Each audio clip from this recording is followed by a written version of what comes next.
our morning market update for this beautiful Tuesday, October 28th of 2025. It's George Papazov. I am the president, CEO, and head trader at TRADEPRO Academy. And welcome to our broadcast today. So we got some really fun stuff to talk about, some fun updates. And today I'm going to actually spin around. I've set everything up. Spin around. And you're going to be able to see the screen share as well. We're going to end it off there with the levels and the daily trading plan, rather than me sitting here and just blabbing levels and you having to conceptualize and visualize the chart, which, while I think it's good for your imagination, I don't think it's necessary to put you through that kind of excruciating pain. Okay, so we're going to do two components. We're going to do this one where I speak to you with the updates, and we're going to turn around and set the levels and the trading plan for the day. We're going to have fun doing it. All right, so let's kick it off in today's markets. In Asia, you know, things are down across the board. Japan leads the way, down 0.6%, despite a deal that we're going to talk about soon. In Europe at midday, London's flat. Paris is down a little bit. Frankfurt as well. And futures here very early on are flat across the board. So markets are kind of, stock markets at least, are in a bit of a holding pattern, waiting for a big event tomorrow, which is the Federal Reserve. 10-year Treasury yield unchanged at 3.98%. So, you know, this is the calm before the Fed. And we're in a wait mode ahead of tomorrow's big decision and as well as the press conference. All right. But the FOMC, the Federal Open Market Committee, actually starts today, and it's already underway, that meeting with the Federal Reserve governors who are in attendance and the voting members who are making key monetary policy decisions are meeting. This is day one. Day two at 2 p.m. They make an announcement, followed by press conference at 2:30 by the Fed Chair Jerome Powell. All right, bonds are firmer, dollar steady, and the expectation here into this meeting is for a 25 basis points cut with focus on Jerome Powell's tone, all right, and path towards December, because this is the third of 4 meetings annually where they make the quarterly meetings, which are the ones that are expected to have policy decisions and changes during. I mean, can they do it during a non-quarter month? They can. They have certainly in the past. But it's kind of looked at as the quarterly meetings are the ones that the movements will happen. So this is the third of fourth. We're looking for the tone. We're looking for the outlook for December from Jerome Powell. All right. In politics, Donald Trump is already eyeing Jerome Powell's replacement. His term expires May of 2026. So you still got, 6-7 months before that expiration. Two of the front runners so far are BlackRock's Rick Ryder and Fed Governor Waller, who's been around the Fed. And these are the two leading contenders. You know, as we get closer to that, it gets important to kind of know the new Fed chair. And the first few months of a Fed chair's term usually create some nice trading opportunities, because he could be misquoted, missay a few things, and create movement and volatility in the market. But if you get somebody like Fed's Governor Waller currently, who's used to being a Fed speaker, by the way, they speak, and Federal Reserve chairs, they do a lot of events, then, he's already trained. He's media trained a lot. That's kind of the outlook. We're going to do a full review and recap of the Federal Reserve policy statement and what to expect, what to look for, how to trade it tomorrow. All right, tomorrow morning at 9 a.m. That's the entirety of the whole broadcast. Focus on that. Okay, in earnings and corporate news, Amazon cuts 14,000 jobs. All right, and PayPal integrates as the first wallet inside of ChatGPT. That's cool news. All right, so AI is starting to get payment expansion functionality that allow you to buy stuff through the AI. Hopefully soon, one day. And PayPal becomes the first wallet attached to ChatGPT. That's really cool. And PayPal is obviously up on that news this morning. Okay. Other news: Japan trade deal with the United States happens. All right. Trump and the Prime Minister of Japan have met. They've done a critical mineral deal. Japan pledges a $550 billion investment under U.S. direction. So they're going to give them the money, and the U.S. decide how to, or give us the feedback on how to spend it. All right, on that, U.S.-Japan relations hit new all-time highs. Japan is a market that has done really good, like we just talked about recently. And, the things are kind of positive. There's a positive undertone starting to build here. Here's something interesting before we get into the daily levels and the trading plan. S&P 500, okay, now this is a report I've been reading. I get a lot of institutional reports that land on my desk every single day.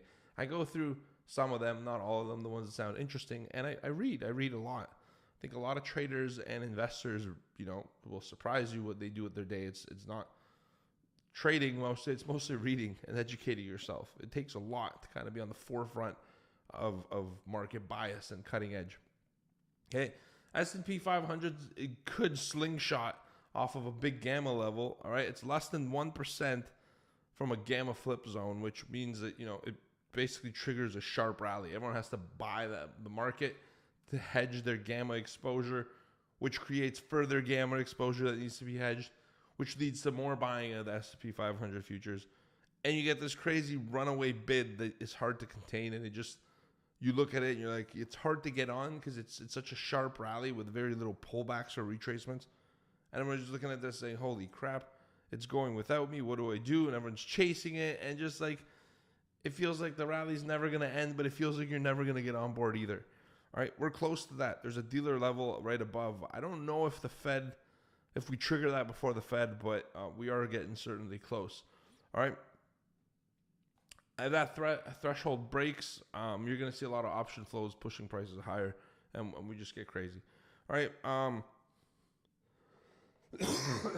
my gosh. That's the last of my cough, though. I'm doing a lot better. Thank you for asking. So that's where we're at. I'll give you the overnight levels, but let me turn around to the chart here. It'll make more sense.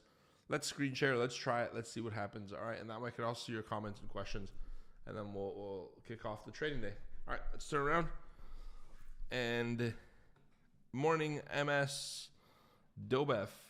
Let me switch the camera, and with any luck, you now should see the front of my face. Hair's cut off. This is great. Look, this is literally a haircut. Get it? So my hair's cut off. I kind of need a haircut, so thanks to Streamlabs, I guess, for giving me that haircut. We got a little bid. I don't know what just happened here. Well, no, never mind. Okay, so here's what we're looking at. Okay, so this chart here it kind of looks like it's missing information, and that's because it is.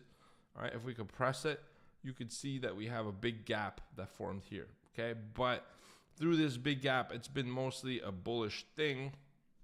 Okay, we have this gap that opens. We pulled back into it yesterday. Not all gaps close. And then we get an expansion that closes here at the prior day. Cash close is 69.08. So basically, what are we looking at today? Well, yesterday's open is here, which is 68.83 quarter. It's yellow. You can't really see it that great. That's why I chose yellow, just because I'm messing with you a little bit. And then yesterday's prior day cash close is 69.08 half, which is here. So you see we've made an impulse drive higher in the U.S. session. And then when we close that, then what I look at is what is the relationship between the U.S. session to the overnight session, okay? Because like if you can see here, U.S. and overnight, there's a few things you could do, right? If the U.S. is up, but the overnight is down, then that's a fade. If the U.S. is up, overnight is also up, that's a pretty bullish thing, all right? If the U.S. is down, overnight is down, it's a pretty bearish thing, etc. Right? So I'm looking at the relationship between, did not want that or that. I'm looking at the relationship between the U.S. session and how it traded to where we are overnight. So we had a drive higher. This is an impulse wave. It frustrated quite a few people yesterday before we started to move higher. This is the nature of the markets. Then the overnight high is now being pushed to 25. So off of the close yesterday, we have another move that if you measure it, like as a measured move, you can see it's less, but we almost had half of the U.S. gains in the overnight session. Okay, so we are pushing higher. The things are bullish. So then what am I looking for in terms of a trading plan? I look to see levels where there's good support to bounce into or levels that could be broken in order to push the upside. The problem is we're at all-time highs right now. Every single tick higher is an all-time high. So there isn't really too much upside that we could put a line on and say, this is my level at 69.40. You can options activities there. You have R1s, R2s that are calculated off a pivot point. But all that's superficial made-up stuff. Fibonacci, right? There's no actual market activity because we haven't traded there yet. So Look at this as a pullback, and then now I start to zoom in a little more to this chart. Okay, and I actually have to move this chart because I have an insane monitor. And this insane monitor is kind of hard to keep track of. Okay, here we go. I'm just scrolling to the monitor. All right, so just let's look at the left side stuff here, and then we'll build the thing for the plan, the trading plan. But you could see then you have a big expansion move. All right, well, this expansion move is, you're going to look for a pullback. How far is the pullback? This is when I start to look at something called delta. All right, and this is my heat map. Prices right now up into this 26.5. Okay, on the way down, you have 21 to 22 here. You have some delta. Ideally, the 16, that's a 10-point drop. And ideally, the 15 is a good level. So the ones I would mark on my little notebook, which is this little leather one. Yeah, this is still my levels. I write them. I don't know. Don't ask me. I'm kind of a bit of a creeper there. But 15 to 17 in this area is a great pullback off the plan. All right. And the last thing I do, I move this, and then I just clean up these levels a little bit. All right. So I look at this chart. This is one of my all-time favorite trading charts. It gives me so much information and context. Okay, so I look at the imbalances and I map them out. Well, interesting. Look at the 62 here. All right, this buy imbalance, B-I-M-B. This buy imbalance occurred right where I was looking anyways at the 15. So that becomes a strong level. So basically my pullback levels are 15 for today, which is the prior day high as well at the 16 quarters. 15 to 17 on the S&P. Okay, and what's the one below that? And 69.04 are my two levels I'd like to buy. So now all I wait for is, all right, let the market get down there, okay? Let it get down there, and then once we get down to the support, use the order flow stuff I showed you to qualify the trade, and we're good to go. So I like the 15, I like the 17 to join the rally. Woo, pardon me. It's got to be a mute button. Oh my gosh, there is. All right, well, so yeah, those are the levels on the way down. Below 6,900, but actually below 68.98, 97 is you start to lose a narrative for the long. All right, and that's the plan for today. Do you guys have any questions? David, good morning, brother. Hope you're well in Germany. Doing better. I'm no longer feeling sick-ish, and so that's good news, right? You guys want to see what I look at when I'm doing the update? 2 ring lights and my closet door. The problem of me not turning this way before was that I have a lot of hockey equipment, and that hockey equipment's hanging in that closet. Let me see what happens if I turn this little stupid light on. I'm going to do a little test here for future broadcasts. Yeah, that's a little better. It makes my face go better. Good to see you, George. Been a bit. Oh, what's going on? Was it Tyler? But I remember your handle. We in this together. Good to see you. Been a bit. Hope you're feeling better. Oh, Charles, you said your name. Charles, my brother, I do remember, and I hope you're doing good together, or you're doing good too, bro. We used to chat together a lot, is what I was gonna say. Could I, by one chance, cover that one chart again, showing the delta? Yeah, bro. Let's go look at it, man. It's not a problem at all. The delta here. Was it this chart? I'm just going to the trade room after and opening it up with Victoria on them. Should I move? Have to move anything? No, the camera's not really covering anything.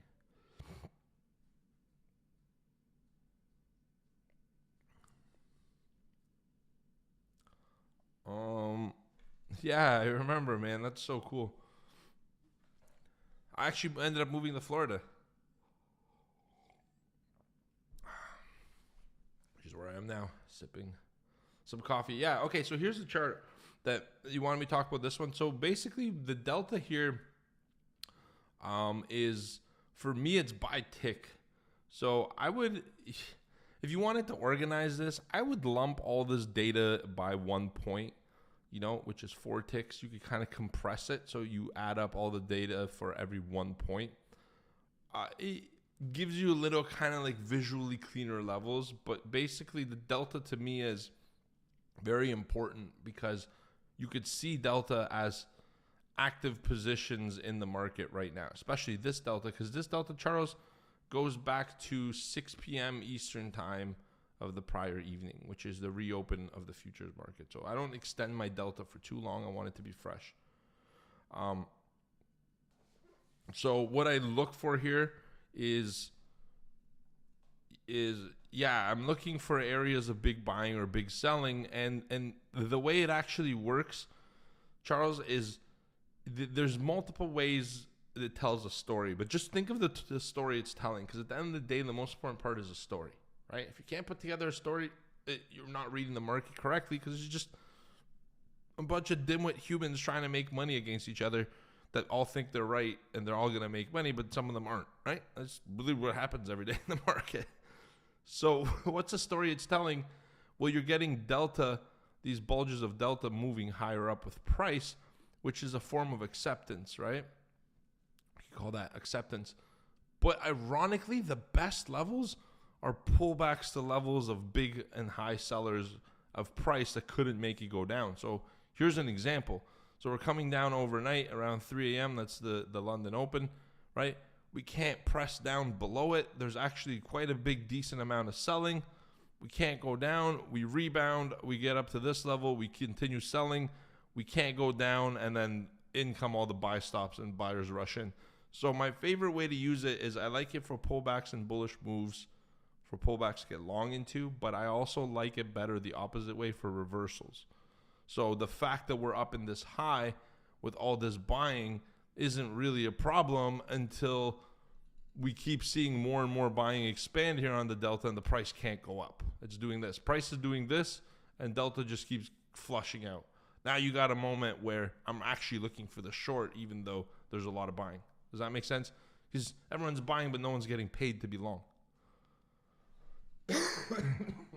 Hopefully that makes sense. I got a lot more stuff coming for you guys. I actually got an order flow course I'm working on at the moment. I would be happy to show you an update. This is my personal notes. I don't know why I put them up, but I'm working on an order flow course. So we're going to go really deep. I'm going to explain these tools to you, and I'm going to keep it very simple because I think the thing with order flow is you can make it sound so complex and you make it sound really cool. And people want to learn it, so they buy these things. And then when they actually go to apply it, they're like, it gives me information, but it makes me more confused and creates clear action plans, right? And that's not what I'm going to do with this. I'm going to build up order flow that leads to an action plan from the start. And then I'm going to give all these tools as well. So I'm working on it, brother. I really am. Got so much more to share with you and look forward to putting a lot more content like this on YouTube. So yeah, I love you guys. I'm going to go in the trading room with the team. Appreciate you. Appreciate you, Charles, David, everybody here watching, tuning in. You guys have yourself a great rest of your day, and I will see you later. Take care, and goodbye, everyone. See you for the morning market update tomorrow. We're covering the Fed. Stay tuned. Thursday, we're going to get some China trade talk stuff out of the APEC 2025 summit. See you later.